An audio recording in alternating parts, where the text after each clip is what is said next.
Confirm करना एक बार। हो गया ना? होएगा भी। हाँ सर। ओके। चलो sir, good evening to all of you sir again. अच्छा देखो, ये आज मैं जीएसटी का क्लास इसलिए दे दिया, एक तो सुबह मतलब मॉर्निंग में नहीं कर पाया था इनकम टैक्स, सब इलेक्ट्रिसिटी के कारण, और नेट भी नहीं चल रहा था मेरे यहाँ पर, तो इसलिए मैंने सोचा कि शाम का क्लास में मैं आपको एक्स्ट्रा दे देता हूँ अभी। और एक्चुअली कल जीएसटी नहीं हो पाएगा, तो कल जीएसटी की जगह मैं आज का इनकम टैक्स का यूट्यूब प्रीमियर करूँगा, आप लोग ज़रूर देख लीजिएगा, ठीक है सर?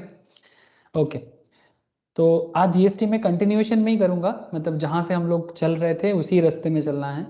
जीएसटी एग्जेम्पशन याद है ना आप लोगों को? एग्जेम्पशन लास्ट वीक क्या पढ़ा था रे अभिषेक?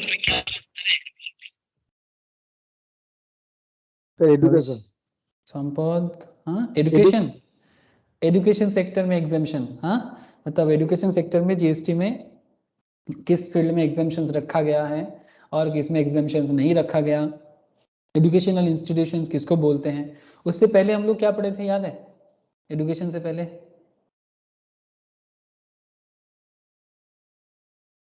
एजुकेशन से पहले क्या पढ़ा था? एग्जेम्पशंस में क्या क्या चीज़ अभी तक हम लोगों ने पढ़ चुका सर? चलो मैं स्क्रीन शेयर करता हूँ, बताइएगा। हाँ सर, हम लोग रिलीजियस एक्टिविटीज़ कर चुके हैं, प्लीज़ बताइएगा हाँ मुझे, सर। है ना? तो रिलीजियस एक्टिविटीज़ कर चुके हैं सर, ठीक है। अच्छा, रिलीजियस के बाद एग्रीकल्चर कर चुके हैं क्या? हाँ सर एग्रीकल्चर हो। यस, एग्रीकल्चर रिलेटेड सर्विस का एग्जामिशन का कॉन्सेप्ट समझ में आ गया है सबको, डिटेल्स में पढ़ाई किए हैं with case studies and examples, मज़ा आया था एग्रीकल्चर में। सर लास्ट वीक एडुकेशन भी कर लिया था, ठीक है। एजुकेशनल सर्विसेज में जीएसटी का क्या कॉन्सेप्ट है, क्या गवर्नमेंट आपके तो जीएसटी। सर हेल्थ, हाँ बोलो। आज के हेल्थ हेल्थ केयर हाँ तो। आज हेल्थ केयर कराएंगे, उसके बाद गवर्नमेंट सर्विसेज में जाएंगे, ठीक है। ठीक है, समझ में आ गया सर? तो आज हम लोग बात करेंगे सर हेल्थ सर्विसेज में, मतलब हेल्थ सर्विसेज मतलब सिंपल बात है सर कि ये जो जीएसटी है, ये जीएसटी हेल्थ केयर सर्विसेज में किस तरह से कनेक्टेड है, ठीक है। तो हेल्थ रिलेटेड इश्यूज में गवर्नमेंट ऑफ इंडिया जीएसटी को कहाँ तक एक्सटेंड करता है और कहाँ पर एक्सटेंड नहीं करता, ठीक है। यहाँ पर हम लोग डिफरेंट फील्ड के बारे में बात कर रहे हैं, चैप्टर का नाम है जीएसटी एग्जाम्पशन, है ना। मतलब भाई सिंपल बात है कि जीएसटी तो गवर्नमेंट हर जगह से ले ले तो अच्छा हो जाए उनके लिए, लेकिन हर सेक्टर्स को अगर जीएसटी में जोड़ दिया जाए ना तो पब्लिक पागल हो जाएगा, ठीक है। तो उसी चीज़ के बारे में ये जीएसटी एग्जाम्पशन का टॉपिक है, ठीक है, जो बहुत डिटेल्स हैं और बहुत इंपॉर्टेंट है। मतलब अगर आपको एग्जाम्पशन समझ में आ जाए तो कहाँ कहाँ टैक्सेबिलिटी है वो भी समझ में आ जाता है ना। इफ़ यू नो कि कहाँ पर टैक्स लगता है तो फिर आप ऑटोमेटिकली ये भी समझ जाते हो ना कि कहाँ पर टैक्स नहीं लगता है, ठीक है। तो एग्जैक्टली अगर मतलब यहाँ पर हम लोग क्या देख रहे हैं, कहाँ नहीं लगता है, तो आपको ये समझ में आ जाता है फिर कहाँ पर लगता है। तो वही चीज़ हम लोग यहाँ पर देख रहे हैं, ठीक है। चलो तो क्या देखेंगे, हेल्थ केयर रिलेटेड सर्विस। चलो सर, चलो चलो चलो चलो,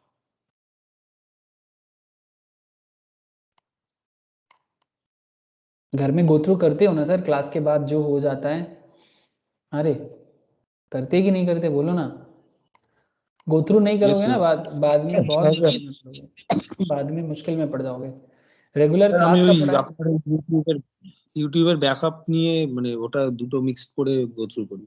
हाँ ऑब्वियसली जो सुविधा है करो, ठीक है। आप बैकअप लेना है बैकअप लो, आप वीडियो के साथ साथ देखना है देखो। मैं तो किसी को ये भी सजेस्ट करता हूँ कि यूट्यूब में जब बैकअप लेते हो उसको स्पीड अप कर देना, क्योंकि क्लास में तो स्लो स्लो पढ़ाना पड़ता है ना, तो उसको स्पीड अप कर देना, আমি वो ওইভাবেই করি। 1.5 1.6 में चला लेना। করে করে করি। हाँ बेस्ट है, इस तरह से पढ़ाई करना बहुत अच्छा है। लेकिन उसके बाद ना खुद का भी एक सेल्फ स्टडी का जगह रखना, क्योंकि खुद के साथ बात करना बहुत ज़रूरी है, ठीक है। सारा दिन सर से बात करके क्या करोगे कभी खुद के साथ भी बात क्या करना सर, क्योंकि जब इंसान खुद के साथ संपर्क करता है ना, ठीक है, अपने को टाइम देना बहुत ज़रूरी है। मतलब जो भी पढ़ाई करते हो उसको अपने साथ बात कर, ठीक है, टॉक योर सेल्फ कि भाई मैंने ये पढ़ा, मैंने ये पढ़ा, ठीक है। मैं तो कभी कभी बचपन में ना, आजकल तो मौका नहीं होता, और आईना के सामने बैठ के ऐसे जो मिरर होता है ना सर, मिरर के सामने मैं मान लेता था कि मेरा कोई दोस्त है, तो मैं उसको बोलता था कि भाई बंदे में आज ने ये पढ़ा, तो मैं तेरे को बोलूँ क्या, तो मैं उसके सामने खड़ा होके मैं उसको जो भी पढ़ता था उसको बोलता था। किसको? मेरे मिरर इमेज को, ठीक है। तो इससे क्या होता है कि एक कम्युनिकेशन मिल जाता है। आप लोग कभी किया इस तरह का? हाँ, एक्टिंग, ये सब रियल लाइफ एक्टिंग है सर, मूवीज वाला नहीं। हाँ स्नेहेश, হ্যাঁ স্যার করেছি ছোটবেলায়। अरे चीज, चलो बढ़िया है sir.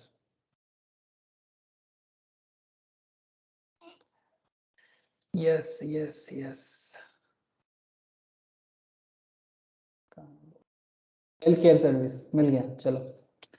Health care service entry 74, entry 74 health care service के बारे में बात करता है सर, ठीक है। एंट्री 46 भी है इसके अंदर। तो ये हेल्थ केयर सर्विसेज में, ठीक है, बड़े बड़े हॉस्पिटल्स हैं सर, बहुत सारा गवर्नमेंट हॉस्पिटल्स, प्राइवेट हॉस्पिटल्स बहुत सारे हैं, ठीक है। तो ये हेल्थ सेक्टर्स हमें जीएसटी के साथ क्या कनेक्शन देता है, या फिर ऐसे बोलो कि जीएसटी हेल्थ केयर सेक्टर्स में किस लेवल तक अपने आप को इंक्लूड कर सकता है या नहीं। तो section entry number 46 GST act, CGST act में service by a veterinary clinic. हाँ सर, वेटरनरी क्लिनिक क्या होता है? अरे যেখানে পশুদের চিকিৎসা। हाँ, गाय भैंस की doctor. Services by veterinary clinic in relation to health care of animals or birds, ठीक है। अच्छा, और क्या हो सकता है हेल्थ केयर में? Service by way of health care service by a clinical establishment and authorised medical practitioners or paramedics, ठीक है। कौन कौन हेल्थ केयर में है? सर्विसेज बाय वेटरनरी क्लिनिक, ठीक है, जो पशु पक्षियों के लिए है। Services by way of health care services by a clinical establishment and authorised medical practitioners, ठीक है, एएमपीज एंड पैरामेडिक्स, ठीक है, जो पैरामेडिकल सेक्टर्स मतलब मेडिकल से जुड़े हुए दूसरे, जैसे कि नर्स, लैबोरेटरी वगैरह, इस तरह का चलता है ना paramedical sector. Services provided by way of transportation of patient in an ambulance other than दो स्पेसिफाइड इन अब, मतलब एम्बुलेंस के अंदर जो आते हैं उनको छोड़ के, बाकी लोगों को छोड़ के, मतलब services provided by way of transportation of a patient in an ambulance other than जो ए में बोला है।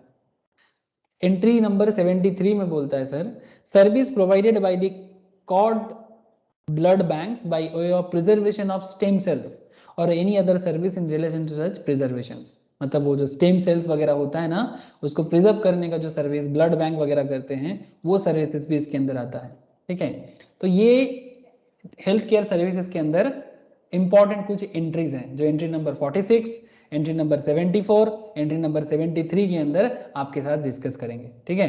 तो चलो देखते हैं, इसका एनालिसिस देखते हैं, ठीक है, इसका एनालिसिस देखते हैं।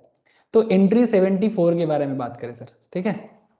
Entry 74, health care services by a clinical establishment and authorised medical practitioners, ये जो सबसे ज्यादा हम लोगों के साथ कनेक्टेड एक पॉइंट है। और paramedics are exempt from GST. Clinical establishment and authorized medical practitioners or paramedics are exempt from GST. Entry 74 subsection A of the notification, the term healthcare service is defined as follows. अब सवाल ये उठता है sir, health care services के बारे में बात कर रहे हैं। The big question is what is healthcare service? Healthcare service means any service by way of diagnosis or treatment or care for illness, injury, deformity, abnormality, pregnancy और any recognize system of medicine in India. ध्यान से एक चीज याद रखिएगा sir, Bharat में जो medicine system चलता है उसी मेडिसिन सिस्टम को हेल्थ केयर सर्विसेज के अंदर इंक्लूड किया गया है। सर अब सवाल ये उठता है, सर भारत में मतलब हमारे देश इंडिया में कौन सी मेडिकल सिस्टम चलता है, मेडिसिन सिस्टम? इसका एक बड़ा लंबा चौड़ा लिस्ट है, ठीक है, मैं आपको अभी बताता हूँ, ठीक है। एक तो आयुष है, आई होप आपको आयुष पता है। आयुष छोड़ के और भी एक कॉन्सेप्ट है, आप लोग आयुष जानते हो सर? हाँ, गवर्नमेंट का आयुष कॉन्सेप्ट पता है आप लोगों को? गवर्नमेंट ऑफ इंडिया का आयुष क्या होता है? ये सरकारी एक भारत का पुराना कॉन्सेप्ट है, जिसमें आयुष को रखा गया।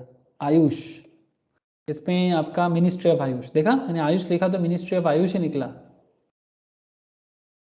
मोदी जी का इमेज है, कोरोना से बचे, ये देखो sir, Ayush covid counselling helpline. Sir Ayush for आपका होता है आयुर्वेदा, ठीक है। ये आयुष का साइट है, आपको आप चाहो ना गवर्नमेंट के आयुष में क्या क्या होता है आपको समझ में आ जाएगा। मतलब इसके अंदर आता है आयुर्वेदा, योगा, ठीक है, एंड नेचुरोपैथी, यूनानी। यूनानी एक्चुअली ग्रीस का है, इसको ग्रीस का मेडिसिन सिस्टम को पुराने ज़माने का उसको यूनानी बोलता था, वो भी इंडिया में अभी भी चलता है सर। सिद्धा ये कहाँ का है मुझे याद नहीं है, होम्योपैथी, ठीक है। तो ये आयुर्वेद, योगा, यूनानी, सिद्धा एंड होम्योपैथी, ये जो मतलब मेडिसिन सिस्टम है ना, इसको आयुष के नाम से जाना जाता है, जो बहुत ही प्राचीन भारत में देखा जाता था। उसमें आयुर्वेदा, योगा, नेचुरोपैथी हमारे देश का बहुत पुराना है। इवन यूनानी चिकित्सा जो है सर, ये वेस्टर्न कंट्री से ही आया था, specially during the era of Alexander के टाइम पे, मोस्ट प्रोबेबली, मुझे एग्जैक्ट नहीं पता बिकॉज मैं मेडिकल स्टूडेंट तो रहा नहीं सर, बट फिर भी जितना समझ मुझे आता है कि काफ़ी पुराना है। बाकी सिद्धा होम्योपैथी सिस्टम भी बहुत ही पुराना है, और आज के डेट में जो एलोपैथी मेडिसिन सिस्टम है वो तो है ही सर, वो भी मतलब रिकॉग्नाइज्ड मेडिकल सिस्टम या मेडिसिन सिस्टम के अंदर काउंट किया जाता है, ठीक है। तो मैं आपको अभी लिस्ट पढ़ाता हूँ एज पर जीएसटी किस किस को लिस्ट में लाया गया, ठीक है। Recognized medicine system in India, अच्छा, include service by way of transportation of the patient to and from a clinical establishment. ध्यान से देखिएगा सर, हेल्थ केयर सर्विसेज के अंदर मेडिसिन तो है ही, इसके अलावा transportation of patient to and from clinical establishment, but does not include hair transplant or cosmetic or plastic surgery. ये हीरोइन लोग होते हैं ना, हीरो हीरोइन लोग, हाँ ज्यादातर केस में, अरे हीरोइन मतलब वो मूवीज में जो एक्ट्रेसेस होते हैं, हाँ सर, फिल्म तो हीरो हीरोइन का काम करते हैं, हीरोइन का वो लोग करते हैं ना, उसका किसी का लिप्स थोड़ा सा टेढ़ा है तो लिप्स को ठीक कर दिया, हाँ, किसी का आईज में आईब्रोज में प्रॉब्लम है उसको ठीक कर दिया, या फिर किसी का गाल में चर्बी ज्यादा है तो उसको थोबड़ा को ठीक कर दिया। अरे आप कुछ समझ रहे हैं सर? सर हाँ बोटॉक्स सर, क्या क्या बोलो? Botox Botox treatment. हाँ उस तरह का ही बोटॉक्स ट्रीटमेंट एग्जैक्टली क्या होता है? सर वो एक बॉडी का एक पार्ट से आपका मतलब फ्लैश निकाल के दूसरे पार्ट को डालते हैं या फिर यस उसको यस, ये करते हैं। इसी तरह का, इसी तरह का, ठीक है। तो इसमें अंदर क्या नहीं लाया गया sir, does not include hair transplant, ठीक है। जैसे देखो मेरा बाल सर पे नहीं है, ठीक है, कोई कोई मेरे को बोलता है हेयर ट्रांसप्लांट कर ले, ठीक है, तो इसको हेल्थ केयर सर्विसेज के अंदर नहीं रखा गया एज पर जीएसटी। क्यों? क्योंकि बिना बाल का मैं जिंदा रह सकता हूँ और अच्छे से, कोई प्रॉब्लम नहीं है, ठीक है। तो ये हेयर ट्रांसप्लांट को एक स्टाइल कॉन्सेप्ट में माना जा रहा है यहाँ पर, ठीक है, मतलब नॉट, सर मतलब नेसेसिटी नहीं है तो जीएसटी एप्लीकेबल नहीं है। हाँ मतलब आप ऐसे बोल सकते हो, ठीक है, मतलब नेसेसिटी जो है उसमें जीएसटी नहीं है, ठीक है, उल्टा ये सब तो मतलब नेसेसिटी नहीं है ना। हेयर ट्रांसप्लांट आपका थोड़ा लग्जरी है ना, इसको मतलब कॉन्सेप्ट समझो, कॉस्मेटिक्स और प्लास्टिक सर्जरी, ठीक है, जो लोग फैशन के लिए करते हैं, तो ये इसमें जीएसटी लगा देगा, समझ रहे हो सर। लेकिन जो लाइफ रिलेटेड है उसमें जीएसटी एग्जेम्प्ट करेगा, कॉमन सेंस है, लेकिन कुछ कुछ एक्सेप्शन दिखेगा आपको। बात समझ में आ रहा है सर? आप गवर्नमेंट का सोच समझो कि जो आपके लाइफ रिलेटेड मैटर है, आपके नेसेसिटी रिलेटेड मैटर है, जरूरत है बहुत ही ज्यादा, उसमें जीएसटी एग्जाम्प्ट कर देगा, उसको हेल्थ केयर सर्विस मानेगा एज पर जीएसटी। बट जैसे कि ट्रांसप्लांट जो है तो हेल्थ केयर सर्विस, बट उसमें जीएसटी लगा देगा। कॉस्मेटिक और प्लास्टिक सर्जरी, ठीक है, इसीलिए बोला does not include hair transplant or cosmetic or plastic surgery, but there are exception also, except when undertaken to restore or reconstruct anatomy or function of body affected due to congenital defects or developmental abnormalities, injury or trauma। आप समझ रहे हो बात? अगर कोई congenital defects है, कुछ developmental abnormalities है, इंजरी है, ट्रॉमा है, इस तरह का, और उसमें अगर प्लास्टिक सर्जरी करना पड़ रहा है, मतलब जो पेशेंट के लिए बहुत ही नेसेसिटी हो रहा है, मतलब ऐसा नहीं कि भाई जैसे वो मूवीज लोग वाले करते हैं ना, बॉलीवुड वाले, ठीक है, बहुत पैसा है, चलो भाई थोड़ा सा बाल सीधा करके आ जाते हैं, कोई बोलते हैं नहीं चलो चमड़ा सीधा कर लेते हैं, काला गोरा हो जाता है, गोरा काला हो जाता है, डिफरेंट काइंड ऑफ, ठीक है। आप समझ ही रहे हो कि मैं किस तरफ इशारा कर रहा हूँ, बट ये बात उनके लिए नहीं है, ठीक है। मतलब जब ये रिकॉन्स्ट्रक्ट ऑफ एनाटॉमी का बात आ जाता है, ठीक है, ऐसे केसेस में वो जीएसटी एग्जेम्प्ट कर देगा, उसको हेल्थ केयर सर्विस माना जाएगा। क्लियर है सर? मतलब कुछ important plastic surgery, important cosmetic surgery या इंपॉर्टेंट हेयर ट्रांसप्लांट, ठीक है, जो पेशेंट के लिए बहुत ही जरूरी है, ऐसे केसेस में उसको हेल्थ केयर सर्विस ट्रीट किया जा सकता है, लेकिन वो प्रूव करना पड़ेगा, वो प्रूव करना पड़ेगा, एकदम जेन्युइनली प्रूव करना पड़ेगा, ठीक है सर। अच्छा, इम्प्रूवमेंट तो डॉक्टर के पास मिल ही जाता है। नेक्स्ट पॉइंट है, as it is apparent from the definition of healthcare service, only service in recognized system of medicine in India are exempt। तो याद रखना पड़ेगा आपको कि इंडिया में किस तरह का मेडिसिन सिस्टम चलता है। मैंने आपको पहले ही आयुष के बारे में बता दिया, ठीक है। ये आयुष जो है वो भारत का एकदम पुराना है और उसको इंडिया में रिकॉग्नाइज्ड मेडिसिन कहा जाता है ऑब्वियसली, ठीक है। वो एग्जेम्प्टेड है under this entry. Following system of medicine are recognised. Allopathy, ठीक है, जो आज का सबसे पॉपुलर है ना, आज के डेट में सबसे popular medicine system is allopathy. मेरे को लगता है जब से इंसान एलोपैथी के ऊपर बहुत ज़्यादा भरोसा कर लिया, इंसान की ज़िंदगी में प्रॉब्लम डे बाई डे बढ़ता गया। सर आप एलोपैथी के खिलाफ हो? अरे नहीं, मैं खिलाफ नहीं हूँ, ठीक है। मैं तो बस इतना कहना चाहता हूँ कि ये एलोपैथी मेडिसिन जो केमिकल बेस्ड मेडिसिन है ना, ये अल्टीमेटली हम लोगों का इम्यून सिस्टम को ख़त्म कर दिया। ये मेरा पर्सनल मानना है। इवन आप अगर किसी भी नॉलेजेबल पर्सन को पूछोगे ना, वो भी आपको वही बताएगा। एंटीबायोटिक खा खा के सबका, मैं भी इंक्लूड हूँ, बाहर नहीं हूँ, एंटीबायोटिक खा खा के ना हम सबका इम्यूनिटी खत्म हो रहा है। इसीलिए देखो ना, बूस्टर पे बूस्टर लग रहा है, फिर भी कुछ हो नहीं पा रहा है। कुछ समझ में आ रहा है सर आप लोगों को? हाँ, अरे Yes, sir. बात है ना, बूस्टर पे बूस्टर लग रहा है, लेकिन फिर भी हम एक छोटा सा वायरस को कंट्रोल नहीं कर पा रहे हैं। क्यों? मेडिसिन का गलती है क्या? अरे मेडिसिन का गलती नहीं है। कितना आविष्कार कर लोगे, हाँ, कितना डिस्कवरी कर लोगे, पागल हो जाओगे डिस्कवरी करते करते। बस अंदर से तंदुरुस्त रहना जरूरी है, वही रहना भूल गए। उसके लिए क्या करना चाहिए था? योगा नहीं करते। नेचुरोपैथी मतलब नेचुरल चीज़ों के साथ जुड़ना। नेचुरल चीज़ें क्या होता है?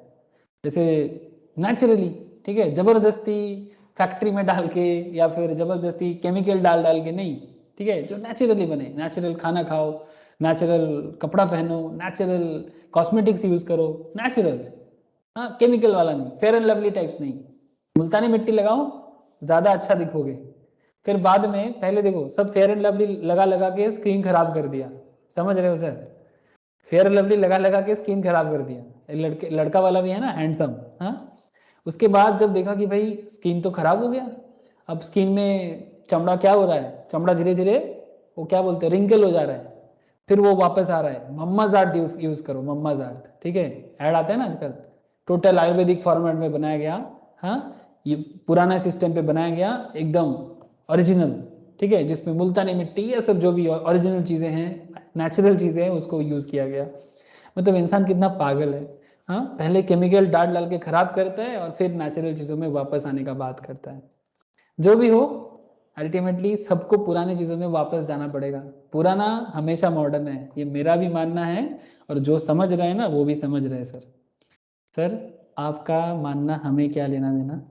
सर कोई लेना देना नहीं है, बस सोच लो, सोचो सर, सोचो। सर मतलब आप बोल रहे हो कि एलोपैथी अच्छा नहीं है? नहीं नहीं सर, ऐसा नहीं है, मैं कौन बोलने वाला, सब अच्छे हैं अपने अपने जगह में। तो एलोपैथी, योगा, नेचुरोपैथी, आयुर्वेदा, हाँ सर, आयुर्वेदिक मेडिसिन तो हम लोग भूल गए सर, पता है आप लोगों को? धन्वंतरी नाम सुने आप लोग? धन्वंतरी का, अरे अरे धन्वंतरी का नाम सुने कि नहीं सुने? या फिर धन्वंतरी का जो मेडिसिन सिस्टम है, एक्चुअली हम लोग कभी भी ना ये सब बुक्स पढ़ते नहीं है, या फिर हमें पढ़ाया नहीं जाता। अगर ओरिजिनल किताब है भी ना, नालंदा में ना सब ओरिजिनल किताब था, जानते हो आप लोग?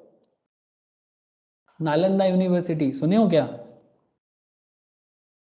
अरे हाँ बिहार, सर। हाँ, अपने बिहार का जो नालंदा है वहाँ पर सारा किताबें थे, सब। इतना बड़ा लाइब्रेरी दुनिया में आज तक किसी भी कंट्री में नहीं बना पाया। वो अपना अलाउद्दीन खिलजी थे ना, उसने सब जला दिया था। 45 डेज तक वो नालंदा जलता रहा। तो ओरिजिनल स्क्रिप्चर्स ना बहुत ज़्यादा हमारे देश में या तो लेके चला गया, स्पेशली पुर्तगीज़ और ब्रिटिश लोगों ने, और कुछ किताबें जला दिया गया। तो इसलिए ना धीरे धीरे हम लोग ओरिजिनल चीज़ें ना मिलना भी बंद हो गया। चलो कोई बात नहीं, ठीक है, थोड़ा देसी चीज़ है ना, मेरा ना बड़ा इमोशन हो जाता है सर। अच्छा, आयुर्वेदा, होम्योपैथी, ये भी एक अपना जगह में आयुर्वेद और एलोपैथी का एक मिक्सअप है। मुझे नहीं पता एग्जैक्टली क्या है ये। सिद्धा, इसका तो मुझे बिल्कुल नहीं पता। यूनानी, ग्रीस का है इतना पता है, बट यूनान ग्रीस का ही एक अलग नाम है यूनान, ठीक है, तो वहां से आया था। Any other system of medicine that may be recognised by central government, अगर कोई और भी मेडिसिन सिस्टम जो गवर्नमेंट ऑफ इंडिया रिकॉग्नाइज करेगा उसको इंडियन मेडिसिन में लाया जाता है।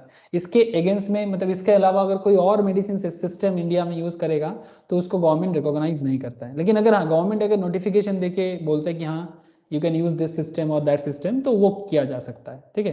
जैसे कोई चाइनीज मेडिसिन सिस्टम भी आ सकता है, तो आई डोंट नो सर, अब डिपेंड करता है।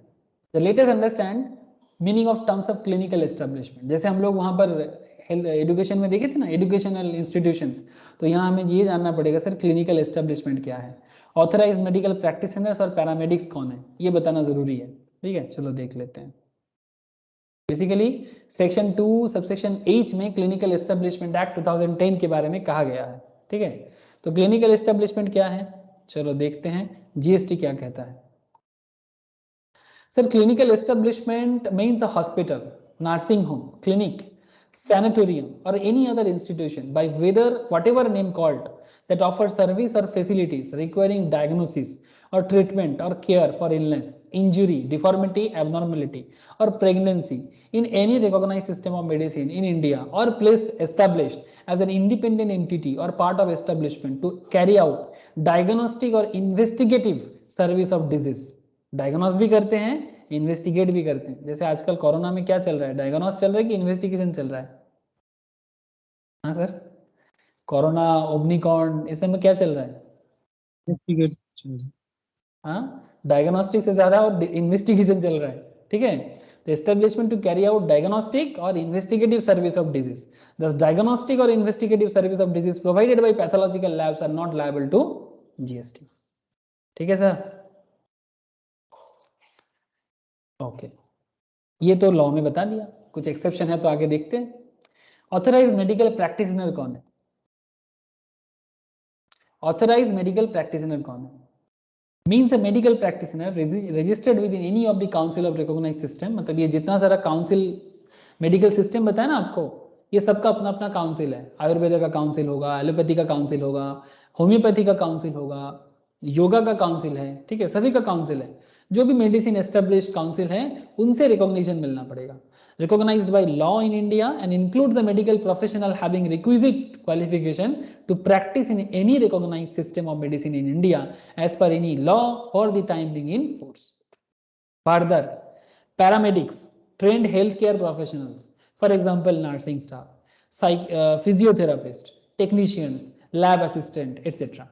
Service by them in clinical establishment would be in the capacity of employee and not provided in independent capacity, and thus will be considered as a service by such clinical establishment.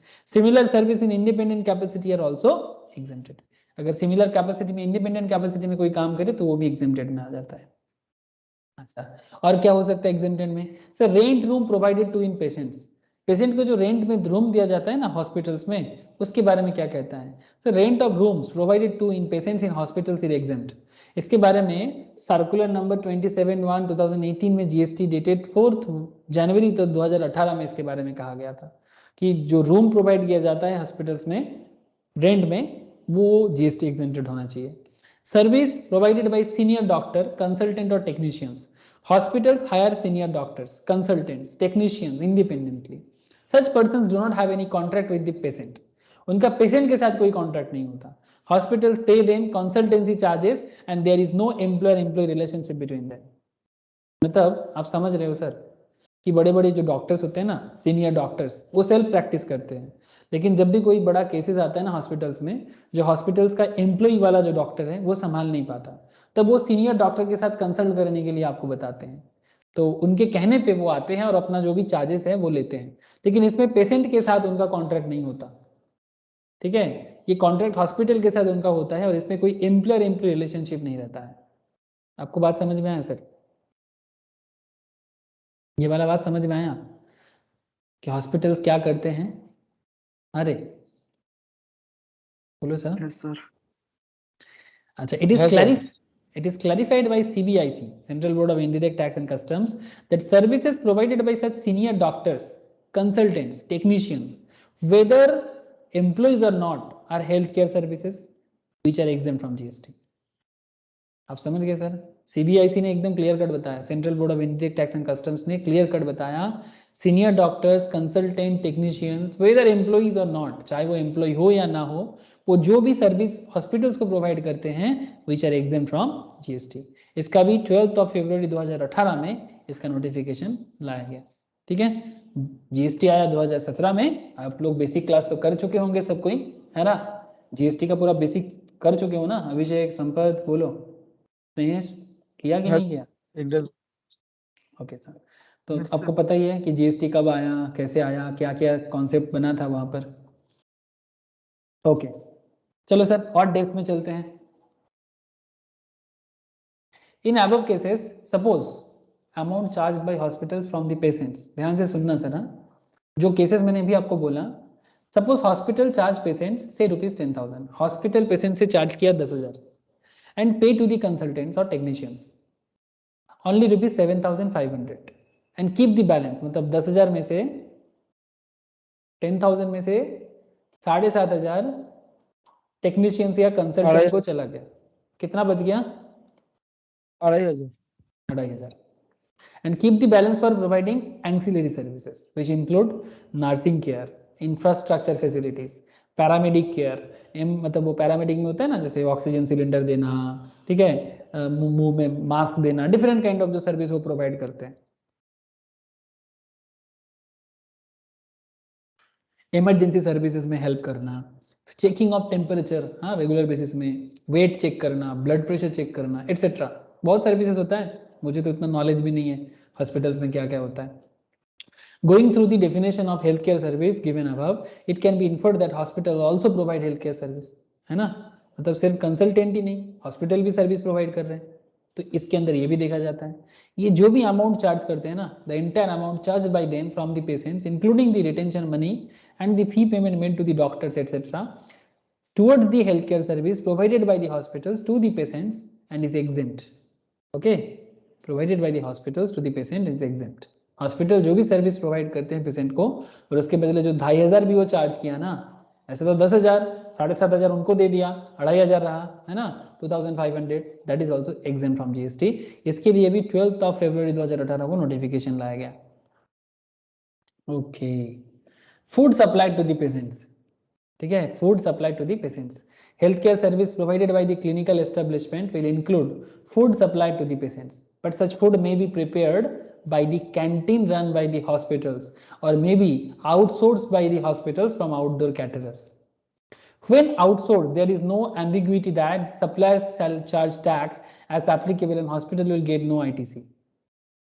बात ध्यान से सुनिएगा.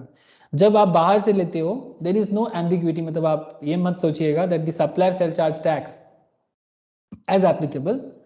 Supplier shall charge tax as applicable and hospital will get no ITC. मतलब इसमें अगर tax charge भी किया जाता है ना, तो हॉस्पिटल्स को इसके बदले कोई इनपुट टैक्स क्रेडिट वगैरह नहीं मिलेगा. Food supplied to the inpatients and advised by the doctors और nutritionist is a part of composite supply. Supply of healthcare and not separately taxable. Food supplied to inpatient as advised by the doctor or nutritionist is a part of composite supply of healthcare and not separately taxable. ठीक है, अगर वो doctor के consult के हिसाब से चल रहा है कि डॉक्टर ने बोला ये खाना देने के लिए, न्यूट्रिशनिस्ट ने बोला ये खाना देने के लिए, तो वो हॉस्पिटल प्रोवाइड करते हैं, तो वो सप्लाई कॉम्पोजिट सप्लाई के अंदर आ गया. मतलब जो मेडिकल सर्विसेज प्रोवाइड किया जा रहा है उसका पार्ट माना जाएगा कि ये खाना एज पर डॉक्टर प्रेस्क्रिप्शन में जा रहा है. ठीक है, that is part of medical practice, that is part of medical service. समझ में आ रहा है सर क्यों इसको कंपोजिट सप्लाई बोल रहे हैं? जब डॉक्टर और पेशेंट के कहने पे आप सप्लाई कर रहे हो ना, तो वो कंपोजिट सप्लाई है हेल्थ केयर के अंदर. मतलब वो इंडिविजुअल खाना सप्लाई नहीं है, it's not a individual food supply, it's a composite supply. Health care के अंदर उसको माना जाएगा. सेपरेट टैक्सेबिलिटी उसमें नहीं आता है. जैसे अगर आउटसोर्स केस में होता है ना कि सेपरेट टैक्स चार्ज किया जा सकता है जिसमें हॉस्पिटल को कोई ITC नहीं मिलेगा, लेकिन अगर वो डॉक्टर के कहने पे या कंसल्टेंट के कहने पे या न्यूट्रिशनिस्ट के कहने पे चल रहा है, जो पार्ट ऑफ हेल्थ केयर माना जाएगा और उसको कंपोजिट सप्लाई माना जाएगा. Other supplies of food by a hospital to patient not admitted or their attendants or visitors are taxable. ठीक है, ये इसके बारे में भी 12 फरवरी 2018 को नोटिफिकेशन आया। Other supplies of food by hospital to patient or their attendants or visitors are taxable. अगर बाकी किसी को भी हॉस्पिटल्स प्रोवाइड कर रहे हैं, ठीक है, टू पेशेंट्स नॉट एडमिटेड, जो ऊपर में नहीं बोला गया, या फिर अटेंडेंट्स को दे रहे हैं या विजिटर्स को दे रहे हैं, कौन? हॉस्पिटल्स ऐसे देता है ना सर, हॉस्पिटल के अंदर फूड सप्लाई रहता है ना, रेस्टोरेंट टाइप, अरे कैंटीन टाइप चलता है कि नहीं चलता? बड़े बड़े हॉस्पिटल्स में ऐसे होते हैं कि नहीं होते, है ना? दैट इज टैक्सेबल सर, ठीक है। आई होप आपको समझ में आ रहा है थीन लाइन क्या है ना? तो ये थीन लाइन समझना, ठीक है, कि कहाँ बिजनेस है और कहाँ सर्विस है। मतलब सिंपल बात आप समझ लो, जहाँ बिजनेस दिखेगा वहाँ जीएसटी, जहाँ सर्विस दिखेगा, सर्विस मतलब सेवा, जहाँ सर्विस दिखेगा, सेवा दिखेगा, वहाँ no GST. Is this point clear sir? इसके लिए आप लोग अपना कॉमन सेंस बिल्ड करना कि बिजनेस किस में है और सर्विस किस में है। अब कोई बोलेगा सर हॉस्पिटल में पेशेंट पार्टी जाते हैं पेशेंट पार्टी को भूख लगता होगा तो हॉस्पिटल ने कैंटीन बना के रखा, तो ये भी तो सर्विस ही हुआ ना, वो पेशेंट पार्टी कहाँ खाना के लिए ढूंढेगा? हाँ, आप ऐसे पूछ सकते हो, लेकिन नहीं सर, पेशेंट पार्टी को खाना प्रोवाइड करना हॉस्पिटल का मतलब रिस्पॉन्सिबिलिटी नहीं है। अगर हॉस्पिटल उसका ख्याल रखते हैं तो वो उसका बिजनेस का पार्ट बन जाएगा, that is not there core activity. हाँ, पेशेंट पार्टी को खाना प्रोवाइड करना हॉस्पिटल का काम है क्या? क्या आप लोगों को बात समझ में आ रहा है? हाँ सर, ठीक है। तो इस तरह से सोचना, बिजनेस होगा तो जीएसटी, सर्विस होगा तो नो जीएसटी। मतलब कई बार आपको कॉमन सेंस में भी ना जवाब मिल जाता है, इसीलिए मैं बार बार आपको बताता हूँ। अच्छा, जरूरी नहीं है।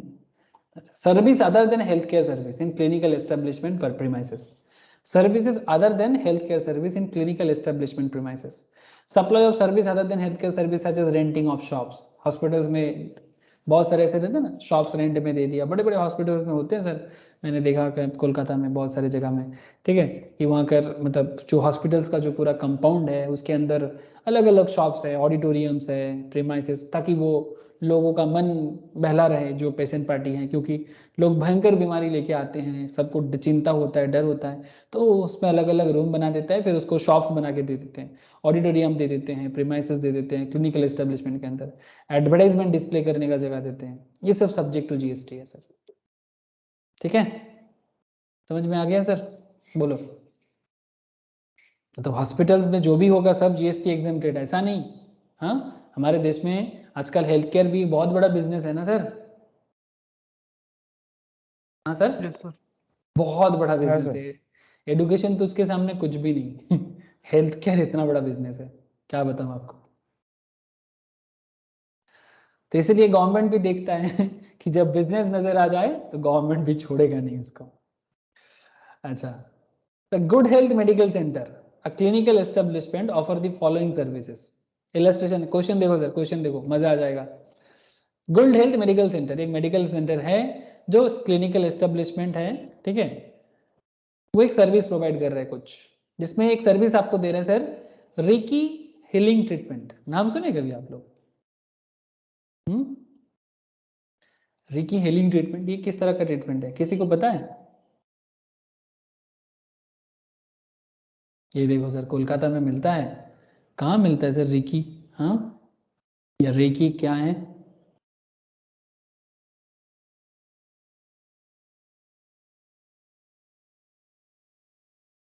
जापानीज, मेरे को भी लग रहा था जापान का ही होगा। यस, ये देखो सर, ये जापानीज मेडिसिन सिस्टम है, एनर्जी हीलिंग, दिख रहा है आप लोगों को? अरे यस यस सर, सर। ये देखो बालीगंज में है, अगर आप लोगों को लेना है तो जा सकते हो, ठीक है, इसे तो योगा ही है सर। हाँ, ये तो স্যার এটা योगा ওই है। বৌদ্ধ ইয়ে থেকে স্যার বৌদ্ধ ইয়ে থেকে নেওয়া কনসেপ্ট তো এগুলো हाँ, तो बौद्धों कहाँ से कॉन्सेप्ट लिया? ইন্ডিয়া থেকে। इंडिया से मतलब वो तो इंडियन ही थे रे बाबा। হ্যাঁ মানে एक्चुअली হ্যাঁ एक्चुअली गौतम बुद्ध ने पूरा भारत का जो ये मतलब कल्चर था, हमारे यहाँ का जो धार्मिक कल्चर है सर, उसी को अडॉप्ट किया, लेकिन तब मतलब लोगों के अंदर क्या था ना, लोग किसको मानते हैं कि भाई जैसे मानो कि भाई मैंने आपको किसी ने गुरु मान लिया और वो इतना उसका कॉन्सेप्ट में लोग मतलब खुशी मिल गया, लोगों को शांति मिल गया, तो उसी से एक रिलीजन का पैदा हो गया, ठीक है। तो लोग उसका नाम पे बोधि धर्म बना लिया, मतलब गौतम बुद्ध के नाम से, ठीक है। तो बस वही गौतम बुद्ध का धर्म तो भारत से ही लिया गया, दुनिया को पता है, ठीक है। Even Japanese, Chinese, they all know, ठीक है। लेकिन क्योंकि यहाँ पर बुद्धा के नाम से वो पॉपुलर हुआ, दैट्स वाई। ये जो आप देख रहे हो ना, ये क्या है? हाँ, जानते हो आप लोग ये क्या है? इसको योगा में कहते हैं कुंडलिनी चक्र। जानते हो आप लोग? हाँ सर, सर मुझे थोड़ा थोड़ा नॉलेज है इसलिए बता रहा हूँ, थोड़ा सा ज्यादा नहीं है, पर आप बाद में चेक कर सकते हो या हाँ স্যার পদ্মাসন নাকি বজ্রাসন কি একটা नहीं, বলে ये তো तो हाँ, ये जो आसन में बैठा है दिस इज अ पद्मासन, ठीक है। दिस इज कॉल्ड पद्मासन या पद्मासन। लेकिन ये जो ज्योति देख रहे हो ना आप, ठीक है, ये जो एक एक ज्योति देख रहे हो, एक्चुअली ये हमारे बॉडी के अंदर चक्र बोलते हैं इसको, कुंडलिनी चक्र। जिस जिस इंसान का मतलब शरीर के अंदर वो फिजिकल स्ट्रेंथ आता है, उनका सारा का सारा चक्र जागृत रहता है, एफिशिएंट रहता है। अब ये चक्र जागृत कैसे होता है? This is a form of yoga. Yoga के थ्रू से आप अपने बॉडी में हर एक चक्र को जागरूक कर सकते हो। जैसे मैं आपको एक सिंपल चीज बता सकता हूँ, आप लोग मैजिक देखे हो सर? पीसी सरकार का मैजिक देखे हो? अरे पीसी सरकार का मैजिक देखे कभी आप लोगों ने? सर हाँ, टीवी वगैरह में। हाँ? ইউটিউবে मैंने দেখেছি স্যার। मैंने मैंने लाइव देखा सर, ठीक है, वो जूनियर का ओरिजिनल আমার तो। সময় স্যার মরে গেছে। हाँ, तुम लोगों के टाइम पे से नहीं था, मैं जब स्कूल में पढ़ता था उस टाइम पे झाड़ग्राम में ऑडिटोरियम में आया था पीसी सरकार, बहुत कोशिश करके उनको मिला था, उनका मतलब 6 बच्चा, मतलब पीसी सरकार जूनियर जो है सर, ओरिजिनल पीसी सरकार तो नामुमकिन है, कहाँ से लाएंगे। तो जो भी हो आप बात समझो, ये पीसी सरकार जो करते थे ना, मैजिक जो करते थे, वो ऐसे सुना होगा आप लोगों ने कि ताजमहल को गायब कर दिया था, सुना कि नहीं सुना? হ্যাঁ স্যার শুনেছিলাম। हाँ, ये देखो, ये इंडियन मैजिशियन, ये जूनियर है, ये ओरिजिनल है, ठीक है, तो इनका बेटा है। ताजमहल गायब कर देता है, चलती राजधानी ट्रेन को गायब कर दिया था, पता है आप लोगों को? Sir Howrah Howrah station, station থেকে हाँ, রাজধানী ইয়ে করে দিয়েছিল, গায়েব করে দিয়েছিল। हावड़ा स्टेशन में राजधानी को गायब कर दिया था। तो आप প্রথমে लोग को সবাই क्या, ইয়ার্কি ভেবেছিল। हाँ, तो आपको क्या लगता है कि सच में राजधानी गायब हो गया था? না अरे স্যার ম্যাজিক। सर, ये मैजिक क्या है?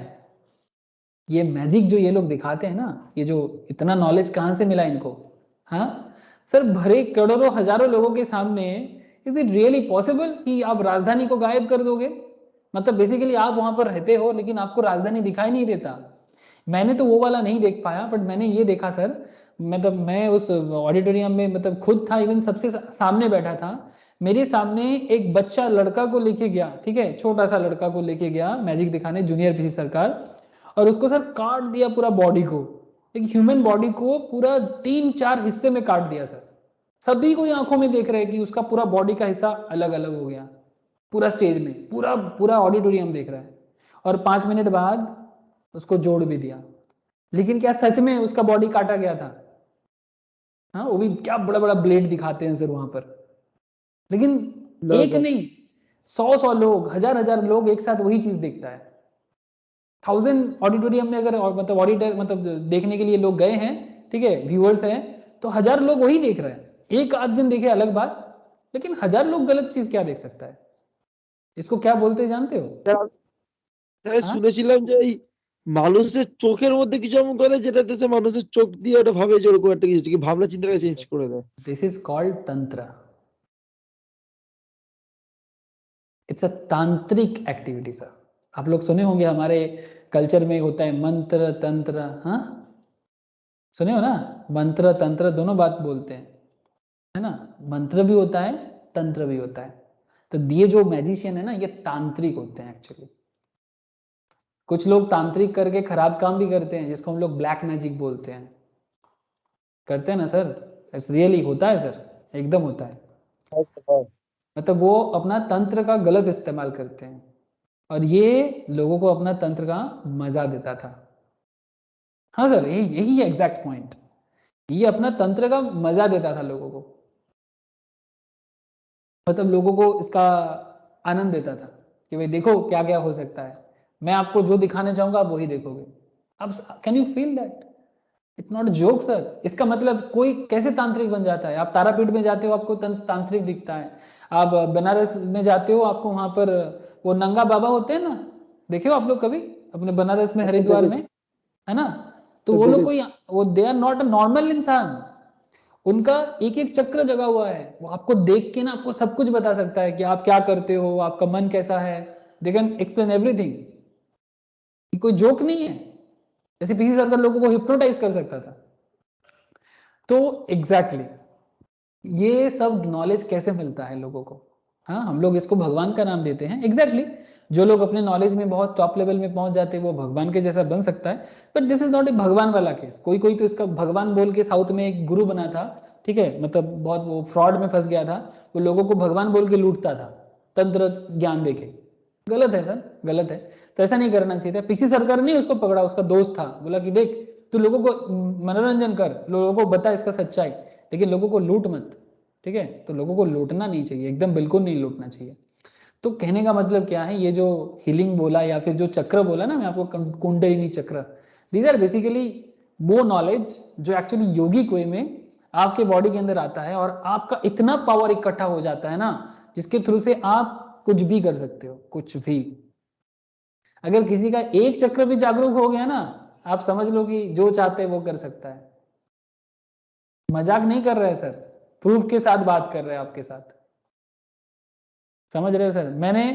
मैं तो ये सब चक्र जागरूक करना, मेरे को तो सर मैं तो कुछ नहीं, मतलब आम आदमी हूँ, लेकिन इतना मैं समझ पा रहा हूँ कि yes this is really possible. इतना समझ नॉलेज तो मेरे को लग गया कि ये सच में संभव है। लेकिन हमारे पास आज के डेट में जो एजुकेशन पैटर्न है ना, इसके थ्रू से ये हमारे शरीर का कुंडलिनी चक्र जागरूक करना, ठीक है, ये बुद्धिस्ट में जैसे रेकी हीलिंग बोल रहे हैं, इस तरह का हमारे यहाँ पर योगा बोलते हैं इसको, ठीक है, this is possible through yoga. एक कॉन्सेप्ट होता है हाथा योगा, ठीक है, बहुत सारा योगा होता है, एक होता है हाथा योगा, ठीक है, बहुत सारा कॉन्सेप्ट होता है। पतंजलि योग सूत्र, जो पतंजलि रामदेव बाबा उसका नाम यूज करते हैं, बट पतंजलि एक बहुत फेमस योगा गुरु थे हमारे भारत का प्राचीन जमाने में, आज से 5000 ईयर्स को। पतंजल सूत्र बोलते हैं, किताब मिलेगा आपको मार्केट में, ठीक है, पतंजल योग सूत्र। अगर आप ये सब सूत्र समझ जाओगे ना जिस दिन, आप समझ जाओगे सर ये चक्र कैसे जागरूक होता है। समझ गए सर थोड़ा सा? अच्छा ठीक है, मैं थोड़ा स्टोरी कर लिया आप लोगों से, बट मुझे लगा कि कभी आपसे बात कर लेना चाहिए इस तरह से।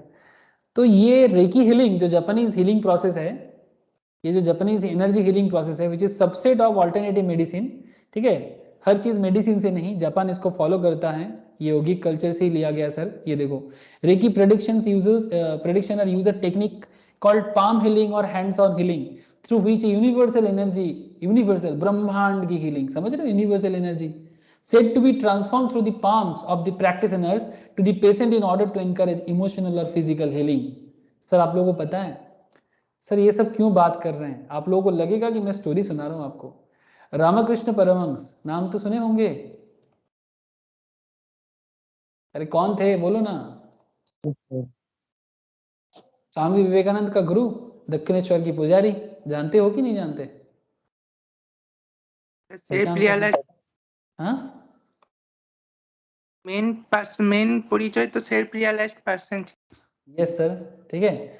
ये रामकृष्ण परमहंस के पास इतना पावर था, ये अपने अंदर का सब पावर विवेकानंद को देके गया था।